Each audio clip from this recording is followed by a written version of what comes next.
जय जय श्री राधे। नीलाम्बुजश्यामलकोमलाङ्गं सीतासमारोपितवामभागं पाणोर्मासायकचारुचापं नमामि रामं रघुवंशनाथम् नमामि रामं रघुवंशनाथम्। तो मैं आपको बताऊं, इस बार बड़ी भ्रांति है कि एकादशी, निर्जला एकादशी कब मनाएं। पंचांगों में भ्रांति दे दी है, किसी पंचांग में 7 की तो किसी में 6 की। तो उसी का स्पष्टी करते हुए आज मैं आपके सामने आया हूं। तो मैं निर्जला एकादशी के ऊपर बोलूं उससे पहले मैं आपको एक बात बता दूं, एकादशी का महत्व क्या है। बोले सदगुरुदेव भगवान बताते हैं इसके बारे में। एकादश्याम दिने योन्यम भुंक्ते पापम पुनत्ति स इहलोके च चांडालो तथा प्राप्नोति दुर्गतिम।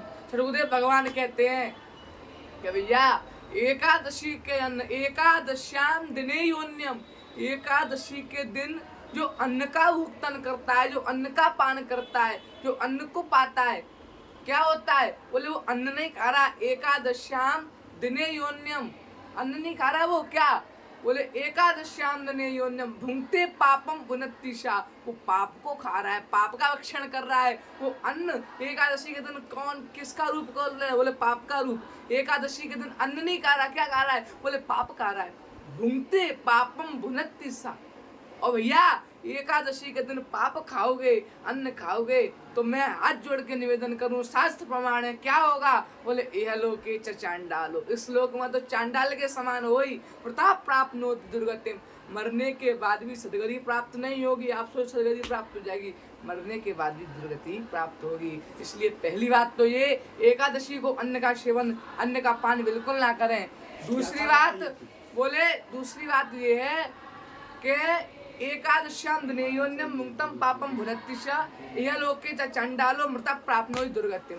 ये तो हो गई अन्न की बात। अब जल की बात करें। बोले जल की बात कैसे। बोले इस बार जो एकादशी आ रही है उसका नाम है निर्जला, जिसमें जल का भी पान नहीं करते हो। निर्जला, जल का भी पान। और इसको भीम एकादशी भी कहा जाता है। अब बंधुओं सज्जनों, भीम एकादशी क्यों कहा जाता है। बोले भीम एकादशी का कारण क्या है। भीम एकादशी का कारण ये है कि भैया भीम को बहुत भूख लगती थी।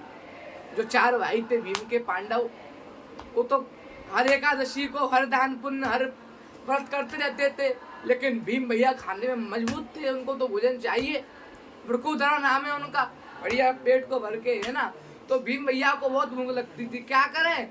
बोले तो उन्होंने सब, जब 4 पांडव उनसे उनके भाई कहने लगे कि भैया हम तो खूब दान व्रत करते हैं, पुण्य करते हैं, व्रत भी बहुत करते हैं, लेकिन हमारी तो मुक्ति हो जाएगी, लेकिन तेरा क्या होगा। इस बात का विचार हुआ भीम भैया को। विचार करते करते मुनिवर के पास पहुंचे, मुनिवर को प्रणाम किया, किसी ऋषि के महात विद्वान के पास पहुंचे, प्रणाम किया। सब लोग बैठे हुए थे। मैं पांडुनंदन भीम आप सबको प्रणाम करता हूँ। आप कोई ऐसा व्रत बताइए जिसके करने से मुझे सभी व्रतों का, सभी चीजों का पुण्य मिले और मैं उसको कर लूं, मानो मैंने सब कर लिया। तब उस शिष्यों ने प्रसन्न होकर बोला, हे पांडुनंदन भीम, हे पांडुनंदन, हम तुम्हें एक व्रत बताते हैं। बोले सभी एकादशियों में सबसे महत्वपूर्ण और बड़ी एकादशी, बोले निर्जला एकादशी का तुम व्रत कर लो। निर्जला एकादशी का व्रत कर लोगे तो सभी एकादशियों का पुण्य मिलेगा। सभी तो बंधुओं, मैं आपको बता दूं, इस बार एकादशी 7 को नहीं, शास्त्र प्रमाण के साथ, आदि पुस्तकों के प्रमाण के साथ, और सदगुरुदेव भगवान के मुख से, आप जो कि सदगुरुदेव भगवान कैसे हैं। बोले आप तस्तु यथार्थ वक्ता, उनकी वाणी ही शास्त्र है। ऐसे गुरुदेव आदि विद्वत जनों के मुख से जब संग्रह करके हमें एक चीज प्राप्त की हुई कि इस बार एकादशी 6 तारीख को ही हम मनाएंगे। एकादशी का व्रत हम 6 तारीख को ही करेंगे। इसलिए बंधुओं, हम और आप एक साथ व्रत करते हैं और श्री एकादशी मैया से प्रार्थना करते हैं हम लोगों के जीवन में पुण्य दान अर्चना बढ़ती रहे, भगवान श्री राघवेंद्र सरकार के चरणों की भक्ति बढ़ती रहे। रामाय रामभद्राय रामचंद्राय वेदसे रघुनाथाय नाथाय सीताय पतये।